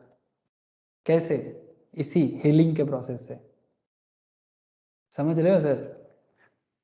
ये जो योगा, ये बहुत फेमस योगी गुरु है सर, बहुत फेमस योगी है ये, तांत्रिक थे, बहुत बड़ा तांत्रिक थे, बट लोगों के कल्याण में काम किए, ठीक है। इनको, इनका जो तंत्र गुरु है ना, कभी अगर आप बेलूर मठ जाते हो तो आपको वहां पर दिखेगा, या दक्षिणेश्वर में जाते हो तो आपको उसका नॉलेज मिलेगा, ठीक है। बहुत बड़ा तांत्रिक थे और इसके अंदर वो सभी चक्र जागरूक थे, तभी इनको भगवान का नाम दिया गया, तभी इतना मान्यता है। लेकिन ये लोगों के कल्याण के बारे में बात करते थे और इसको एक ऐसे शिष्यों का जरूरत था, तो जिन्होंने विवेकानंद को मिला, तो इनके अंदर जितना ज्ञान था वो सारा ज्ञान वो विवेकानंद को देके गया, जैसे महाभारत में कृष्ण ने अर्जुन को दिया। And that is the same process, universal knowledge, ब्रह्मांड की नॉलेज। और ऐसे दो पाम के थ्रू से, हाथ के थ्रू से, कभी विवेकानंद का मूवीज देखना, ठीक है। एक मूवी है the light of Swami Vivekananda, देखा है आप लोगों ने? हाँ, बड़ा अच्छा मूवी है सर, देखना जरूर। अगर मैं तो बोलूंगा जरूर देखने के लिए, आप लोगों को बहुत हेल्प करेगा। पढ़ाई इतना अच्छा होगा ना सर, टॉप लेवल पढ़ाई होगा। कभी देखा आप लोगों ने किसी ने the light of Swami Vivekananda? जरूर देखे सर, ठीक है। आपको समझ आएगा कि विवेकानंद के साथ एनर्जी ट्रांसफॉर्मेशन का स्टोरी भी पता चलेगा, और विवेकानंद का रामकृष्ण का रिलेशन पता चलेगा, और यू कैन अंडरस्टैंड एवरीथिंग। ठीक है सर, पसंद आए तो देख लेना। हाँ তো बोलो। এই যে স্পিরিচুয়ালিটির যে এই যে 7টা কুণ্ডলী আছে যেটা জাগ্রত করার আপনি বলছেন, ওইটা এইসব তো সায়েন্টিফিক্যালি প্রুভও হয়ে গেছে हाँ যেগুলো হয়। ऑब्वियसली। अरे ये आज का जो साइंस है ना, ये कुछ नहीं जानता। ये क्या प्रूव करेगा पुराने चीजों को? हाँ, ये স্যার মানে तो প্রুফ হয়, মানে ये अरे যারা সায়েন্টিফাইজড হয় তাদের ব্রেনটা আলফা লেভেলে কাজ করে। यस, মানে एकदम 100%, 100% काम करता है सर। बहुत ज्यादा, मतलब आज का साइंस इसको पकड़ ही नहीं सकता सीरियसली। আগে বলতো স্যার মানে ম্যাজিক ফ্যাজিক এগুলো সব কি করে করে ম্যাজিক, কিন্তু সায়েন্স প্রুভ করলো যে না এগুলো হয়, মানে সেলফ রিয়ালাইজেশন এগুলো সত্যি আছে। हाँ ऑब्वियसली, ऑब्वियसली। মানে মেডিটেশন করে, শুধু যদি মেডিটেশন করতে পারে নিয়ে আলফারে অবধি পৌঁছে গেলে ওরা তখন সেলফ রিয়ালাইজড মানুষ হয়ে যায়। Exactly, it's possible, really possible. And this is called recce healing in Japanese, ठीक है, जो आपको मैं इतना देर से समझा रहा था, ठीक है, जो हमारे यहाँ पर योगा सिखाते हैं। ओके, इवन कैंसर तक, कैंसर जैसे बीमारी का भी इलाज करते हैं रेकी हीलिंग। ऐसे खत्म नहीं कर सकता बट एटलीस्ट हील कर सकता है, ठीक है। ये देखो, clinical research does not show reiki to be effective as a treatment for any medical condition including cancer, diabetic, neuropathy, anxiety, depression. Therefore it should not be replace conventional medical treatment. There is no proof of effectiveness of Reiki therapy compared to placebo. Studies reporting positive effect, मतलब different kind of theories हैं, but अभी भी इसका practice है, ठीक है। मतलब sir जो हम नहीं जानते वो दुनिया में नहीं है, जो मॉडर्न हिस्ट्री नहीं, मतलब मॉडर्न मेडिसिन नहीं जानता वो दुनिया में नहीं है, ऐसा बात नहीं है। बहुत सारी चीजें नॉलेज मतलब डिस्कवर करना बाकी है हम लोगों को, ठीक है। चलो समझ गए, एक रीकी हीलिंग क्या आ गया, मैं आपको कहाँ से कहाँ लेके चला गया, ठीक है। तो good health medical centre clinical establishment offers the following service, Ricky healing treatment. कभी कभी जरूरत हो ना सर, सिर्फ एजुकेशन एजुकेशन दिमाग खराब करता है, नॉलेज के साथ पढ़ो मजा आता है। प्लास्टिक सर्जरीज भी देता है sir. One such surgery was conducted to repair cleft lip of a new born baby, cleft lip of a new born baby. Air ambulance service to transport critically ill patients from distant location to the medical centre. Palliative care, palliative care for terminally ill patients. On request, such care is also provided to patients at their homes. Palliative care is given to improve the quality of life of patients who have a serious or life-threatening disease. But the goal of such care is not to cure the disease. आप उसको cure नहीं कर सकते, लेकिन at least थोड़ा healing कर सकते हो, ठीक है। जिनका लाइफ थ्रेटनिंग डिजीज है लाइक कैंसर, एड्स, बहुत सारे ऐसे हैं, मुझे इतना नॉलेज नहीं है सर कि लाइफ थ्रेटनिंग डिजीज क्या क्या है, ठीक है। बट आप समझ सकते हो, लाइफ थ्रेटनिंग डिजीज को थोड़ा सा हल्का कर सकता है, ऐसे ट्रीटमेंट को पैलिएटिव केयर बोलते हैं सर, ठीक है। तो ये सर्विस भी प्रोवाइड करते हैं good health medical centre. Alternate medical treatment by way of yoga, ठीक है। Good health medical centre also operates a cord blood bank, एक कॉर्ड ब्लड बैंक भी बना दिया वो, which provide service in relation to preservation of stem cells. Okay, good health medical care is the view that since it is a clinical establishment, all the services by it as well as the service provided to it are exempt from GST. जो service ये provide करते हैं इनका क्या सोच है, good health medical centre is of the view that since it is a clinical establishment, all the services provided by it as well as all the services provided to it are exempt from GST. You are required to examine the situation in the light of relevant statutory provisions. Sir आप बताओ sir, इसमें से क्या सारा का सारा treatment exempted है या फिर किसी में टैक्स जीएसटी लग सकता है?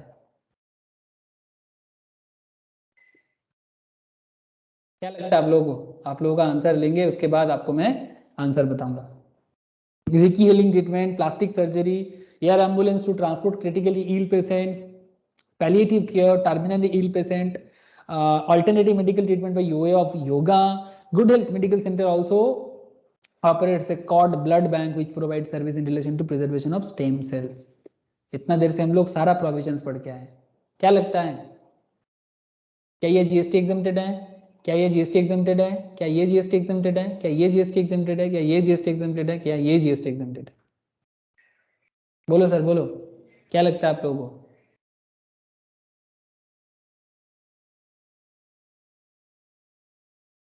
अरे कुछ तो बोलो।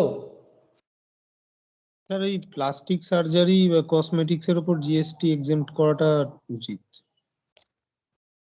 जीएसटी एग्जाम करना चाहिए प्लास्टिक सर्जरी पे।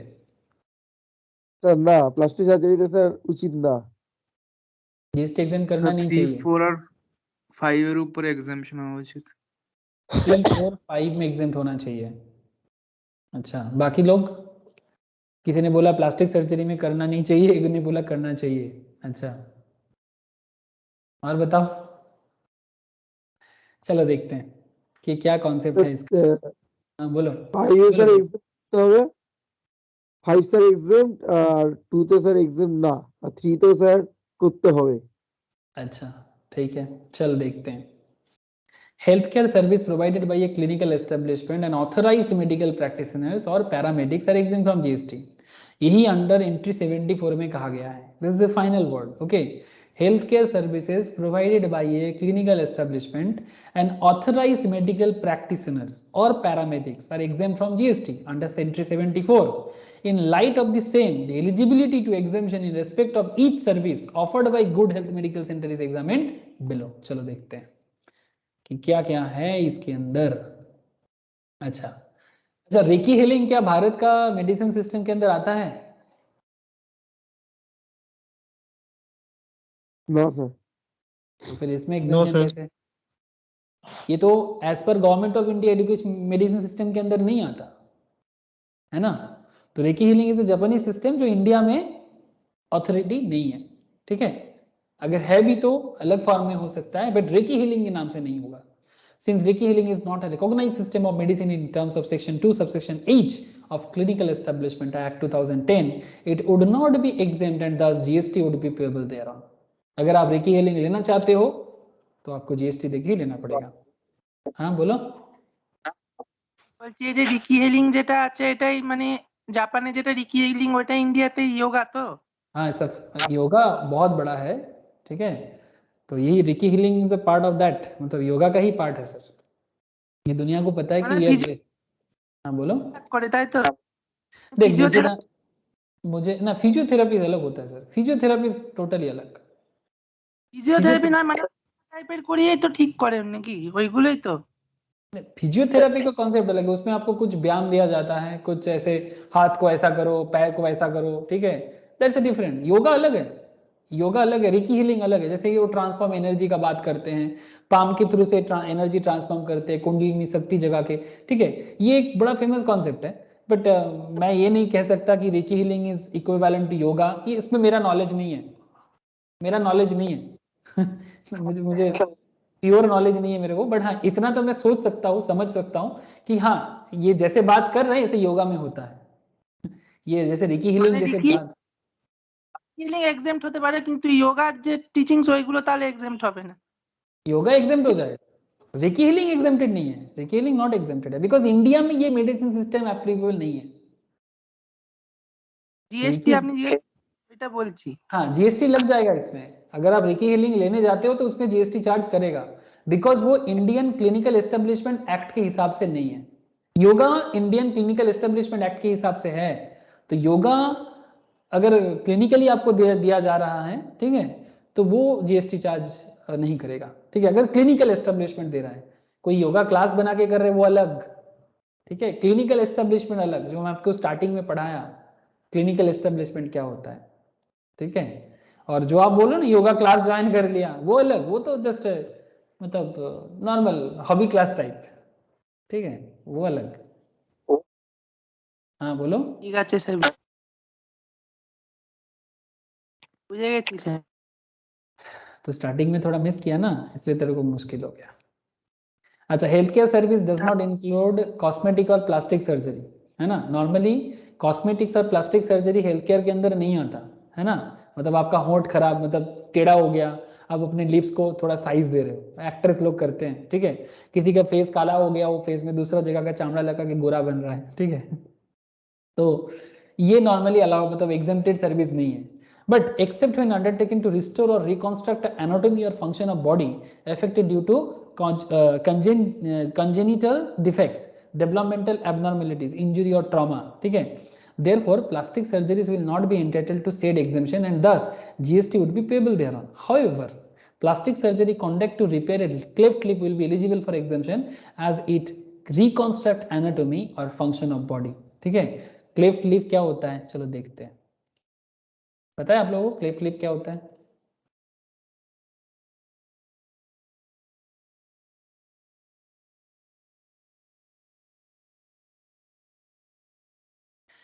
Cleft palate is a common birth condition. It can occur alone or as a part of genetic condition or syndrome. Symptoms arise from opening in the mouth. They include difficulty speaking, feeding surgery, restore normal function with minimal scaring. If required, speech therapy helps correct speaking difficulties. समझ रहे हैं sir आप लोग? हाँ, ये normally birth conditions में बच्चों के अंदर देखा जाता है। तो ऐसे कंडीशंस में ना प्लास्टिक सर्जरी करके क्लेफ्ट लिप को ठीक किया जा सकता है। Cleft lip and cleft palate, ठीक है। ये मेडिकल कॉन्सेप्ट है, मेरा टोटल नॉलेज नहीं है ये सब में, पर फिर भी थोड़ा सा मैं आपको गूगल करके ही बताया, ठीक है। तो आप समझ रहे हो कि ये ज़रूरी चीज़ें हैं, क्योंकि क्लेफ्ट लिप या क्लेफ्ट पैलेट में जो प्रॉब्लम क्रिएट होता है आप देख रहे हो कि वो ज़रूरी है। Plastic surgery conducted repair of cleft lip will be eligible for exemption as it reconstruct anatomy, मतलब आपका जो बॉडी का फंक्शंस है उसको इफेक्ट करता है। तो उसमें के लिए अगर प्लास्टिक सर्जरी करना पड़े या फिर जो भी आपने देखा, ठीक है, तो प्लास्टिक सर्जरी का कॉन्सेप्ट जो है, ठीक है, ये अगर करना पड़े तो वो एग्जेम्प्टेड सर्विस के अंदर आ जाएगा, बिकॉज ये एक कॉन्जेनिटल डिफेक्ट्स है। ओके सर, इसीलिए ये सर्विस एग्जेम्प्ट हो जाएगा। ऐसे प्लास्टिक सर्जरी, कॉस्मेटिक्स या प्लास्टिक सर्जरी एग्जेम्प्टेड सर्विस में नहीं आता, बट जब ये ज़रूरी हो जाता है, बॉडी फंक्शन को ठीक करने का बात आता है, ज़रूरी हो जाता है, तब ज़रूरी चीज़ों में अगर प्लास्टिक सर्जरी या कॉस्मेटिक सर्जरी किया जाए तो वो एग्जेम्प्ट सर्विस के अंदर आएगा। याद रहेगा सर? अरे मतलब आप समझ रहे हो आपका नॉलेज किस लेवल तक होना चाहिए कि आपको समझना पड़ेगा कि कौन सा ज़रूरी है और कौन सा लग्जरी है। Healthcare service includes service by way of transportation of the patients to and from clinical establishment. Thus, air ambulance service to transport critically ill patient to good health medical center would be eligible for exemption under the said conditions. पूरा का पूरा provision match कर गया। हाँ बोलो। মানে কি, মানে জেনিটাল ডিজিজ যেগুলো ওইগুলো? हाँ, मतलब जो जेनेटिकली हो रहा है ना उसी को बोलते हैं। होता है ना, जैसे अभी आपको मैं दिखाया ना कॉन्जेनिटल, ऐसे देखो, ठीक है, ये देखो cleft palate is a common birth condition, ये जेनेटिकली ट्रांसफॉर्म होता है, ठीक है। अब बाद में रिसर्च कर लेना बाबा, मेडिकल कॉन्सेप्ट है, आप लोग अपनी मर्जी से रिसर्च करो, ठीक है। জিনিসটা বুঝতে পারি। कॉन्जेनिटल मतलब मोस्ट प्रोबेबली मेरे हिसाब से मतलब जेनेटिकली होगा। चलो देख लेते हैं, चलो तेरे मन का सवाल है तो कर ही लेते हैं। कंजेनिटल लेफ्ट क्लिप देखा ना, वही आ गया फिर से, वही बोल रहे हैं सर जो मैं आपको भी बता रहा था। The cleft palate is a common birth condition. It can occur alone or as a part of genetic conditions, ठीक है, और syndrome, ठीक है। उसी से congenital का एग्जैक्ट मतलब क्या है?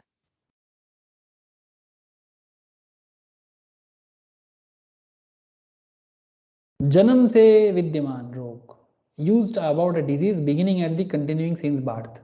बोला ना जेनेटिक, जेनेटिक मतलब क्या, जो आपको बाई बर्थ जो आपके अंदर ट्रांसफॉर्म होता है, दैट इज जेनेटिक, और उसी को कंजेनिटल बोलते हैं। अच्छा, ठीक है।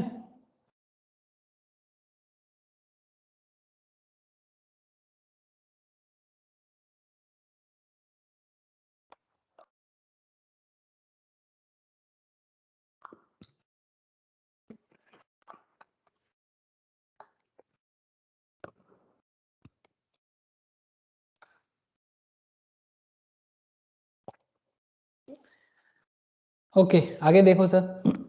Health care service means by way of diagnosis or treatment or care of for illness, injury, deformity, abnormality, pregnancy in any recognized system of medicine in India, exempted. It is immaterial whether such service is provided at the clinical establishment or at the home of the patient or at any other place. Thus, palliative care for terminally ill patients is exempt. मतलब normally palliative care किसको दिया जाता है, बोला हम लोग को, जिसका मतलब लाइफ थ्रेटनिंग डिजीज है, ठीक है।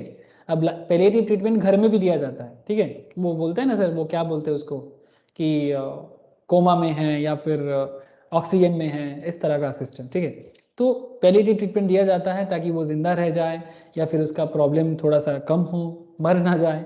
तो चाहे वो हॉस्पिटल्स में दिया जाए, मतलब क्लिनिकल एस्टेब्लिशमेंट के अंदर दिया जाए या फिर घर में लाके दिया जाए, कहीं पर भी दे, वो अगर दिया जा रहा है तो एग्जेम्प्टेड है। Any service by way of diagnosis, मतलब कोई बोलेगा सर घर में दिया जा रहा है तो एग्जेम्प्टेड नहीं होना चाहिए, नहीं। डायग्नोसिस का बात है, ट्रीटमेंट का बात है, केयर फॉर इलनेस है, इंजरी का बात है, डिफॉर्मिटी का बात है, एबनॉर्मेलिटी का बात है, प्रेगनेंसी की बात है, रिकॉग्नाइज सिस्टम ऑफ मेडिसिन दिया जा रहा है। It is immaterial whether such services provided at the clinical establishment or at the home, घर में दिया जाए या हॉस्पिटल में दिया जाए, फर्क नहीं पड़ता, ठीक है। पैलिएटिव केयर घर में दिया जाए, हॉस्पिटल में दिया जाए, डजंट मैटर, एग्जेम्प्टेड सर्विस के अंदर ही आता है, ठीक है। And Yoga is totally recognized system of medicine in terms of section 2 subsection H of Clinical Establishment Act 2010. The same would be eligible for exemption under the said notification. ठीक है, क्योंकि hospitals provide कर रहे हैं, clinical establishment के through से हो रहा है, कोई योगा क्लासेस नहीं है, शिल्पा शेट्टी का योगा क्लास नहीं है ये, ठीक है, समझ रहे हो ना। हाँ, अगर शिल्पा शेट्टी किसी में कंसल्टेंट की तरह काम कर रहा है, ठीक है, आप समझ रहे हो, मैं शिल्पा शेट्टी इसलिए बोला बिकॉज शिल्पा शेट्टी का योगा बड़ा फेमस हुआ है, ठीक है। तो कहने का मतलब है प्राइवेटली अगर योगा क्लास की तरह उसका सीडी बिक रहा है इस तरह का, वो कॉमर्शियलाइजेशन है। लेकिन अगर बात किसी क्लिनिकल एस्टेब्लिशमेंट के थ्रू से ट्रेनिंग प्रोवाइड करना हो, ठीक है, जैसे पतंजलि में रामदेव बाबा करते हैं, ठीक है, योगा के थ्रू से लोगों को ट्रीट करते हैं, ठीक है, हरिद्वार में उनका पतंजलि योग ऐसा कुछ नाम पे बना हुआ है, हॉस्पिटल जैसा ही, ठीक है, लोगों का different kind of problem treatment करते हैं वहाँ पर, ठीक है। तो जिनको भरोसा है योगा में वो जाते हैं, अपना ट्रीटमेंट करवाते हैं और ठीक होके आते हैं, लोग कहते हैं, और मैं भी मानता हूँ थोड़ा बहुत। अच्छा, सिचुएशन टू सिचुएशन, मतलब बेसिकली जो, मतलब क्या बताओ सर आपको, मतलब अगर डिजीज बहुत पुराना हो, बहुत सारा चीज़ ट्राई कर लिया, जब हर जगह से मन उठ जाए ना तब लोग इसी चीज़ों में जाते हैं, ठीक है। ऐसे मेरे फैमिलीज में भी कुछ लोगों के लिए ऐसा मुझे करना पड़ा, हर ट्रीटमेंट करके देख लिया, कुछ उपाय नहीं हुआ, अब लास्ट उपाय बच रहा है योगा। अब योगा क्या है ना, बचपन का बात है सर, बचपन से ये सब चीज़ें सीखना पड़ता है, रातों रात चेंज करना मुश्किल हो जाता है। अच्छा ठीक है, further service provided by cord blood banks by way of preservation of stem cells or any other service in relation to such preservation are exempt from GST under entry 73. Therefore, service provided in relation to preservation of stem cells and cord blood bank operated by Good Health Medical Center will be exempt from GST. It is important to note that entry 74 of the exemption notification grants exemption to the healthcare service provided by a clinical establishment and not to service provided to a clinical establishment. Therefore, Good Health Medical Centers contention that since it is a clinical establishment, all the services provided to it also exempt from GST is not a correct in law. अब बात समझे कि नहीं, मतलब ये good health सोच रहा है कि मैं, क्योंकि मैं क्लिनिकल एस्टेब्लिशमेंट हूँ और मैं जो सर्विस प्रोवाइड कर रहा हूँ वो सारा का सारा जीएसटी एग्जेम्प्ट होगा, लेकिन ऐसा जरूरी नहीं है।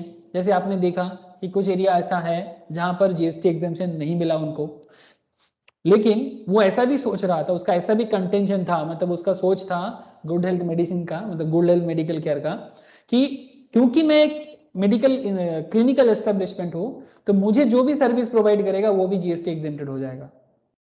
लेकिन लॉ में ऐसा कोई बात नहीं है कि अगर आप मेडिकल सिस्टम को कुछ सर्विस प्रोवाइड कर रहे हो तो आप भी जीएसटी में आपको छुटकारा मिल जाएगा। आप बात समझेगी नहीं? Hello, yes sir. तो ऐसे बहुत सारे परसेप्शंस होता है ना लोगों को, तो जीएसटी इसको क्लियर कर रहा है आपको, ठीक है, तो आपको क्लियरली इसको समझना चाहिए। तो ये हेल्थ केयर रिलेटेड इंपॉर्टेंट कुछ डिस्कशन था sir, with case studies and examples आपने देखा, ठीक है। ओके, तो चलो सर कुछ और भी बातें कर लेते हैं। बहुत सारे एग्जाम्पशन का एरिया है, सर्विस प्रोवाइडेड बाय गवर्नमेंट का भी एक बहुत बड़ा एरिया है कि गवर्नमेंट हमें सर्विस प्रोवाइड करते हैं, ठीक है।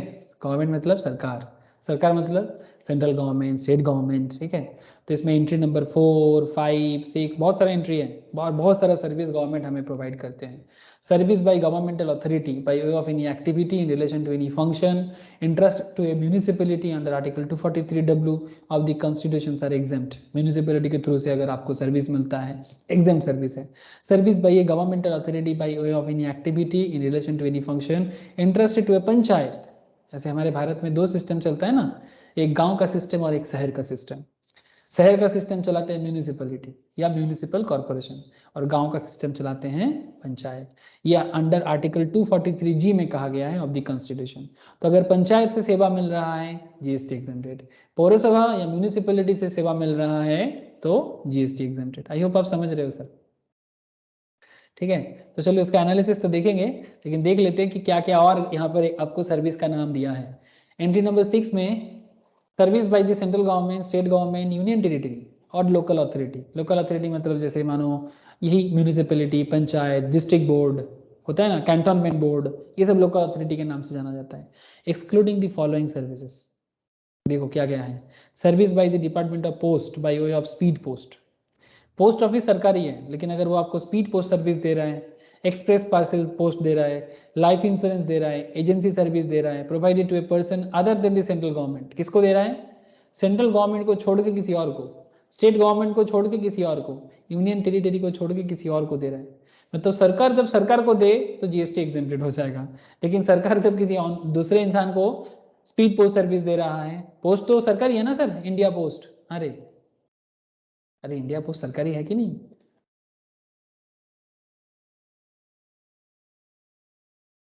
जानते हो ना, ये मोदी जी आने के बाद इंडिया पोस्ट में बहुत रिफॉर्मेशन लाया सर। पोस्ट ऑफिस का बहुत सारा पावर आ गया, पोस्ट ऑफिस बैंक भी बन गया, पता है आप लोगों को? पोस्ट ऑफिस, ऐसा लग रहा था कि पोस्ट ऑफिस का काम सिर्फ चिट्ठी भेजना है, लेकिन नहीं सर, अभी तो पोस्ट ऑफिस पेमेंट बैंक भी हो गया सर। हाँ बोलो। बैंक का আলাদা কি হয়? এটা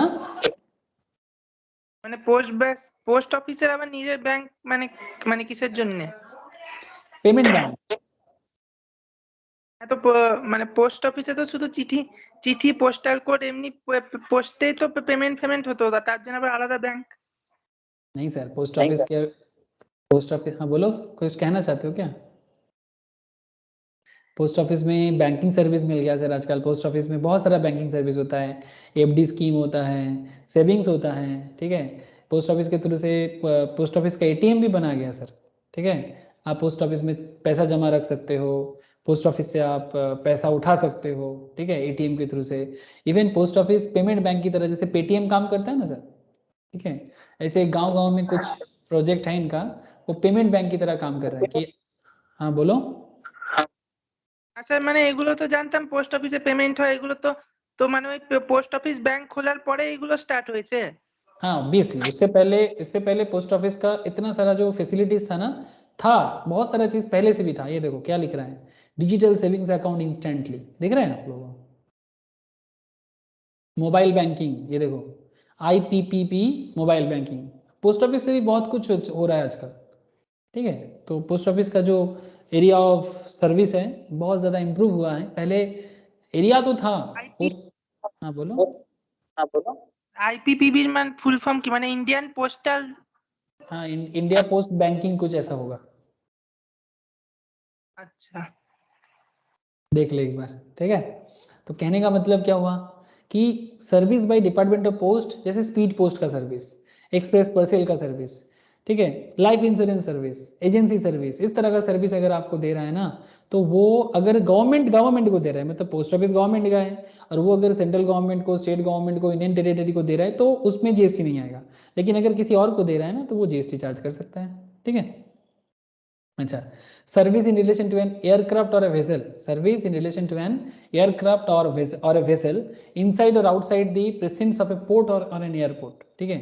मतलब पोर्ट या एयरपोर्ट जहाँ पर होता है वहाँ पर service in relation to an aircraft or vessel, मतलब जो समुद्र में चलता है या नदी में चलता है, इनसाइड और outside the precedence of the port, मतलब पोर्ट का जो इख्तियार है उसमें वो जो सर्विस प्रोवाइड करते हैं, ठीक है, वो एक नॉर्मली एग्जेम्प्टेड सर्विस माना जाता है। ट्रांसपोर्ट ऑफ गुड्स और पैसेंजर्स, एग्जेम्प्टेड के अंदर आ सकता है। Any service other than service covered under entry A to C above provided to business entities, ठीक है। Any service other than the service covered under A to C, इतना जो अभी तक पढ़ के आए, above provided to business entities, वो भी आपको जीएसटी एग्जामिनेशन के लिस्ट में शामिल किया गया। लेकिन अभी धीरे धीरे इसको ना डिटेल्स में पढ़ना पड़ेगा। और क्या है, service provided by the central government, state government, union territory और local authority to a business entity with an aggregate turnover up to such amount in the preceding financial year as make it eligible for exemption from registration under the CGST Act 2017. Explanation: for the purpose of this entry, it is hereby clarified that the provision of this entry shall not be applicable to the following service. Item A, B, C of entry number 6 above, service by way of renting of immovable property, ठीक है। अगर immovable property का renting दे रहा है, और क्या, अच्छा ये इसके केस में ये नहीं होता। मतलब एंट्री 7 क्या है, समझ गए सर आप? सेंट्रल गवर्नमेंट या स्टेट गवर्नमेंट या यूनियन टेरिटरी किसी बिजनेस एंटिटी को सर्विस प्रोवाइड कर रहा है, ध्यान से समझना। Central government, state government, union territory और local authority to a business with entity and aggregate turnover up to such amount in the preceding financial year as make it eligible for exemption from registration under the CGST Act. मतलब अगर आप CGST Act में exempted हो, बात ध्यान से सुनना, आप CGST के अंदर नहीं आते हो, मतलब आपका जो टर्नओवर है, ये बेसिक्स ऑफ GST के अंदर आपको पढ़ाया जाता है सर कि GST के अंदर रजिस्टर करने का 20 लाख का, 10 लाख का एक रजिस्ट्रेशन एरिया है कि अगर टर्नओवर 20 लाख से कम है तो रजिस्टर करने का जरूरत नहीं है। किसी किसी के लिए तो 40 लाख तक भी उसको टर्नओवर को एक्सटेंड किया गया, 10 लाख का भी एरिया है। तो अगर आपका GST में रजिस्टर करने का एग्जेम्पशन लिस्ट के अंदर आप आ जाते हो प्रीवियस ईयर में, तो क्या बता रहे हैं, such amount in the preceding financial year as make it eligible for exemption from registration under GST 2017, ठीक है। तो इसके ऐसा केसेस में वो exempted हो सकता है। क्या बोला, for the purpose of this entry it is hereby clarified that the provision of this entry shall not be applicable to the following cases। जैसे आइटम ABC of entry 6 में नहीं लगता, और service by way of renting of immovable property के अंदर ये service नहीं लगा जाएगा। डोंट वरी सर, एग्जाम्पल कुछ आगे आगे करेंगे ना, आपको और क्लैरिटी मिलेगा। अभी तो बस मैं एंट्री बता रहा हूँ, ठीक है। जैसे एंट्री नंबर 4, 5, 6, 7, ठीक है। एंट्री नंबर 8 में क्या बोला देखते हैं, इन पर भी डिटेल्स चर्चा करेंगे नेक्स्ट क्लास में, ठीक है। Service provided by the central government, state government, union territory, local authority to another central government और स्टेट गवर्नमेंट। मतलब वेस्ट बंगाल बिहार को सर्विस दे रहा है, बिहार वेस्ट बंगाल को सर्विस दे रहा है, बिहार यूपी को दे रहा है, यूपी बिहार को दे रहा है, ठीक है। दिल्ली बंगाल को दे रहा है, बंगाल दिल्ली को दे रहा है, kind of that. Other central government, state government, union territory or local authority. However, nothing contained in this entry shall apply to service referred to in, मतलब इसमें जो भी बोला हुआ है वो आइटम ABC of entry 6 के साथ मैच नहीं करता। अच्छा, service provided by central government, state government, union territory और a local authority where the consideration for such service does not exceed 5000। Service provided by central government, state government, union territory और a local authority where the consideration for such service does not exceed 5000, मतलब बदले में आप कितना दे रहे हो service का, 5000, ठीक है। तो वो भी एग्जेम्प्टेड के अंदर आ जाएगा। हाउएवर वही एंट्री 6 का बाद ABC नहीं एप्लीकेबल होता है सर।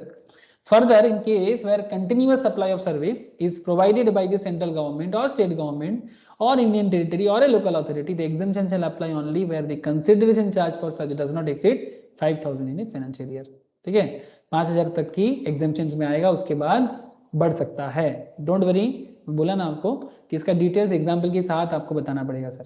9C में क्या है, 9C में जैसे supply of service by government entity to central government, state government, union territory, local authority और any person specified by central government, state government, union territory और a local authority against consideration received from central government, state government, union territory, local authority in the form of grants, ठीक है। जो grant दिया जाता है ना sir, पैसा मिलता है ग्रांट में, कभी गवर्नमेंट एंटिटी देता है सेंट्रल गवर्नमेंट को, ठीक है, स्टेट गवर्नमेंट देता है। Supply of service by government entity to central government, government entity दे रहा है, RBI दे रहा है, SAB दे रहा है, किसको, सेंट्रल गवर्नमेंट को, स्टेट को, यूनियन टेरिटरी को, या फिर कोई पर्सन जिसको सेंट्रल गवर्नमेंट स्पेसिफाई किया, स्टेट गवर्नमेंट स्पेसिफाई किया, यूनियन टेरिटरी ने स्पेसिफाई किया, समझ रहे हैं ना सर, और लोकल अथॉरिटी ने स्पेसिफाई किया against consideration received from central government, बदले में कुछ कंसिडरेशन भी लिया जा रहा है इन द फॉर्म ऑफ ग्रांट, ठीक है। जो पूंजी दिया जाता है सर काम करने के लिए, कभी कुछ स्पेशल पर्पस में, 9C में बोला, वो भी GST के अंदर नहीं लाया जाता। Service by an old age home, ध्यान से सुनना, ओल्ड एज होम जानते हो ना सर, वृद्धाश्रम, बड़ा पॉपुलर पॉइंट है सर। क्या रे, आइडिया है कि नहीं है वृद्धाश्रम के बारे में? हाँ सर। है ना। सर्विस बाय, हाँ बोलो, যতদূর हाँ কি বললি বুঝলাম না। বৃদ্ধাশ্রমে তো এটা একটা সার্ভিস চ্যারিটি, তো আমার মনে হয় না ওটাতে জিএসটি লাগবে। तो देखो क्या बताते हैं, service by an old age home run by central government और state government an entity registered under section 12AA of the income tax act, मतलब वो चैरिटेबल का बात कर रहा है एज पर इनकम टैक्स, एकदम स्टार्टिंग में बताया था हम लोग। टू इट्स रजिस्टर्ड रेसिडेंट जिनका उम्र 60 साल या उससे ज़्यादा है, against consideration up to 25,000 per month पर मेंबर, बदले में कितना लेता है सर, 25,000 पर मंथ पर member, provided that the consideration charge is inclusive of charges for boarding lodging and maintenance. ये जो 25,000 है, इस 25,000 के अंदर बोर्डिंग लॉजिंग एंड मेंटेनेंस तीनों हो जाएगा। 25,000 पर मंथ पर मेंबर होगा, एज 60 साल के ऊपर होना चाहिए, और याद रखिएगा जो वृद्धाश्रम या ओल्ड एज होम है वो सेंट्रल और स्टेट गवर्नमेंट या फिर entity registered under section 12AA of the income tax act 1961 होना चाहिए। अगर ऐसा नहीं है तो फिर वो जीएसटी के अंडर में आ सकता है। ठीक है, मतलब आप समझा करो, जहां पर लग्जरी सर्विस प्रोवाइड किया जाता है, ओल्ड एज है, 25,000 से नहीं चलेगा, लाखों खर्चा करना पड़ता है, तो ऐसे जगह में वो जीएसटी लग सकता है। ও স্যার একটু হাই ফাই বৃদ্ধাশ্রম টাইপের ওইগুলোতে জিএসটি লাগবে। हाँ ऑब्वियसली, मतलब जहां पर 25,000 से ज्यादा हो जाएगा वहां लग जाएगा, समझे कि नहीं। बेसिक लेवल तक आपको छूट है सर, 25,000 पर मंथ एक इंसान के लिए सही जगह है सर, बेसिक इम्यूनिटीज फुलफिल हो जाएगा। लेकिन आपको अगर वृद्धाश्रम में बहुत सारा चीजें चाहिए, ठीक है, तो फिर वो थोड़ी ना जीएसटी छोड़ेगा सर। हाँ হয় हाँ বৃদ্ধাশ্রম बोलो, হয় মানে লাগে, हाँ बोलो, হাই ফাই বৃদ্ধাশ্রম তো হয়, মেইনটেনেন্স লাগে অনেক, সেখানে हाँ আর एग्जैक्टली एग्जैक्टली, तो उसी के बारे में बात चल रहा है सर। इसके अलावा आपको यहाँ पर और भी चीज़ें मिलेगा, section 34A, sorry entry 34A, service provided by central government, state government, union territory to their undertakings और public sector undertaking by way of guaranteeing the loans taken by such undertaking और पीएसयू और public sector undertaking from the banking companies and financial institutions. ठीक है, मतलब ऐसा कुछ service अगर मिल रहा है तो वो भी जीएसटी एग्जेम्प्टेड हो सकता है।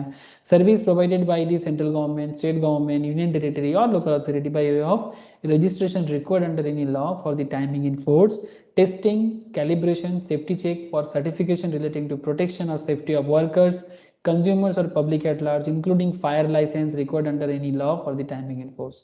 ठीक है, ये सर्विस भी जीएसटी एग्जेम्प्टेड हो सकता है, मतलब होता है। 61 सेंट्रल गवर्नमेंट सर्विस देता है, स्टेट गवर्नमेंट दे सकता है, यूनियन टेरिटरी दे सकता है, लोकल अथॉरिटी दे सकता है by way of issuance of passport, visa, driving licence, birth certificate, death certificate, exempted service के अंदर आ जाएगा सर, 61 में बोला हुआ है।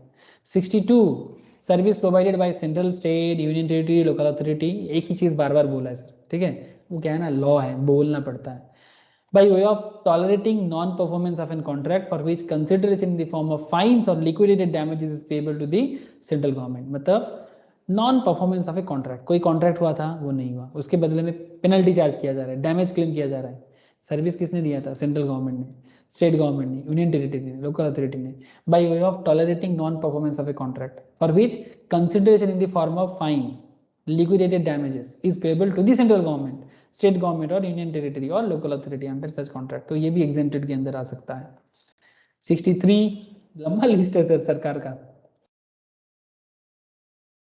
63 service provided by central government, state government, union territory, local authority, assignment of right to use natural resources to an individual farmer for cultivation of plants and rearing of all life forms of animals. ध्यान से सुनिएगा, assignment of right to use natural resources to an individual farmer for cultivation of plants and rearing of life forms of animal except the rearing of horses for food, fiber, fuel, raw material और other similar products। मतलब horse agriculture, मतलब horse का cultivation को छोड़ के बाकी चीजों में एग्जेम्पशन मिलता है, हॉर्स के केस में नहीं मिलता, ठीक है।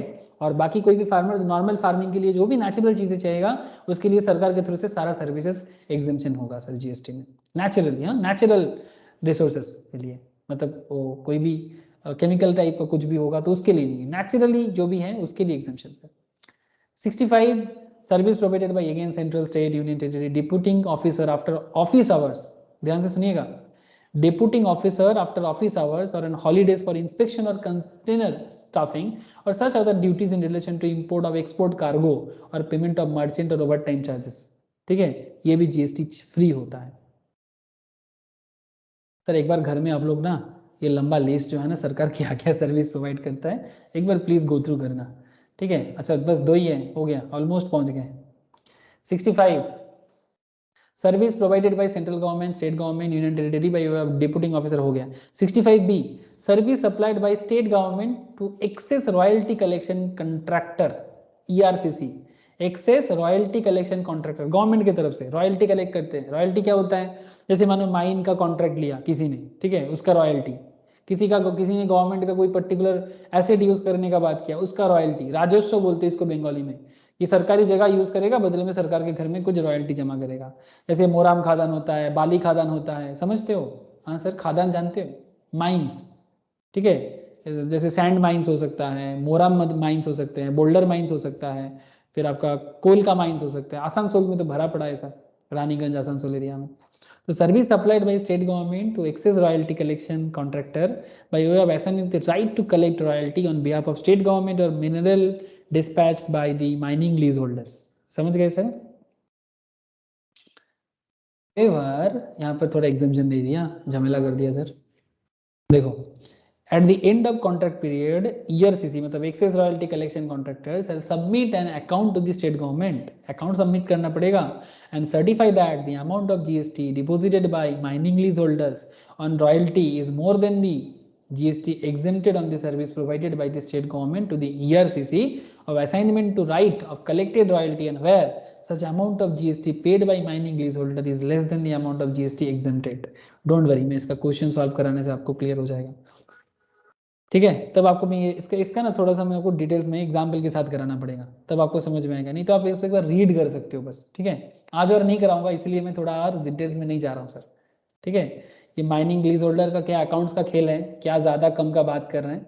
और 74A में service provided by rehabilitation professional recognised under rehabilitation council of India Act 1992 by way of rehabilitation therapy or counseling and such other activity as covered by the said act, and medical establishment, educational institution, rehabilitation center establishment by central government, state government or union territory or entity registered under section 12AA of the Income Tax Act 1961। भारतीय पुनर्वास परिषद rehabilitation council, जिसमें medical establishment हो सकता है rehabilitation के लिए, जहाँ पर एजुकेशनल इंस्टीट्यूशन हो सकता है, रिहैबिलिटेशन जिसको दिया जाता है, ठीक है, सरकार के थ्रू से सर्विस दिया जाता है, ये सब सर्विस भी एग्जेम्प्टेड सर्विस के अंदर काउंट में आता है। तो ये तो पूरा एंट्री का लिस्ट था सर, ठीक है, एनालिसिस अभी भी नहीं हुआ, ठीक है। तो in our next class we will discuss about government का एनालिसिस करेंगे, कि गवर्नमेंट जो सर्विस हमें प्रोवाइड करता है ना, उसका डिटेल्स एनालिसिस और क्वेश्चन करेंगे, ठीक है। तो आपके मन में जो भी सवाल चल रहे हैं ना सरकार के बारे में, सरकार जो सर्विस हमें प्रोवाइड करते हैं, आपको पूरा क्लैरिटी मिलेगा सर, ठीक है। सो इन आवर नेक्स्ट लेक्चर्स हम लोग उसके बारे में चर्चा करेंगे सर, सरकार क्या करता है हमारे साथ। बोलो सर, समझ में कुछ आया कि नहीं? हाँ सर। हाँ सर। বিশালের আওয়াজ পাচ্ছি না, বুঝতে পারছিস বিশাল? Yes sir.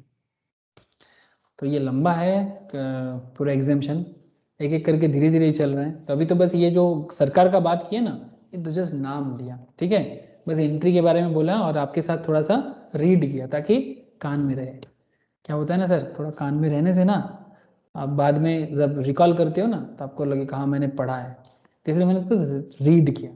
आप खुद भी कर सकते हो, बट क्या है ना, मैं थोड़ा सा मेहनत कर देने से आपका मेहनत थोड़ा कम हो जाएगा, इसलिए। तो नेक्स्ट दिन क्या करेंगे, एग्जाम्पल करेंगे ना, तो आपको क्लैरिटी हो जाएगा, कॉन्सेप्ट पूरा क्लियर हो जाएगा। तो मैंने आज ना सरकार वाला कॉन्सेप्ट कुछ क्लियर नहीं किया, बस मैंने रीड किया। और जो हेल्थ केयर का बात है उसमें तो पूरा आपने देखा, ठीक है। तो नेक्स्ट दिन गवर्नमेंट का बात करेंगे और जो भी बचा कुचा है उसको भी कंप्लीट करने का पूरा कोशिश करेंगे with example and case laws. उसके बाद इसके ऊपर एक आप लोगों के साथ एक मतलब क्विज कॉन्टेस्ट टाइप में करेंगे, ठीक है, जीएसटी एग्जाम्शन के बेसिस में। तो रेडी रहना सर क्विज के लिए। क्या रे, क्विज करेगा कि नहीं? हाँ सर। हाँ सर।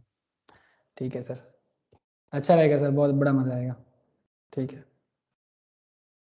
ठीक है, फिर आज इतना ही है। अच्छा एक बात मैं कर दूं सर, कल का जो क्लास है ना वो ऑफ रहेगा एक्चुअली। कल सारा दिन सारा क्लासेस ऑफ रहेगा, मतलब मैम का भी क्लासेस ऑफ रहेगा, मेरा भी क्लासेस ऑफ रहेगा। कल थोड़ा सा कुछ पर्सनल काम है सर, कुछ मेडिकल रिलेटेड कुछ काम है तो उसके लिए, ठीक है। तो मैं नेक्स्ट दिन, সন্ধ্যেবেলা তো ওইটা দিয়ে দেবেন, ইউটিউবে লাইভ ক্লাসটা তো हाँ হবে। हाँ हाँ यूट्यूब प्रीमियर में लाइव होगा, ठीक है। इनकम टैक्स का जो आज सुबह का था उसी ওটা वाला, वही করবো। वाला क्लास, वो ज़रूर कर लेना सर। অভিষেক করে নিবি কিন্তু, হ্যাঁ ফেলে রাখবি না, यस सर। ठीक है। ओके फिर टाटा सर, फिर आज তাই sir. Okay bye. Bye sir. भाई sir okay Vishal tata, okay Sampat tata, good night.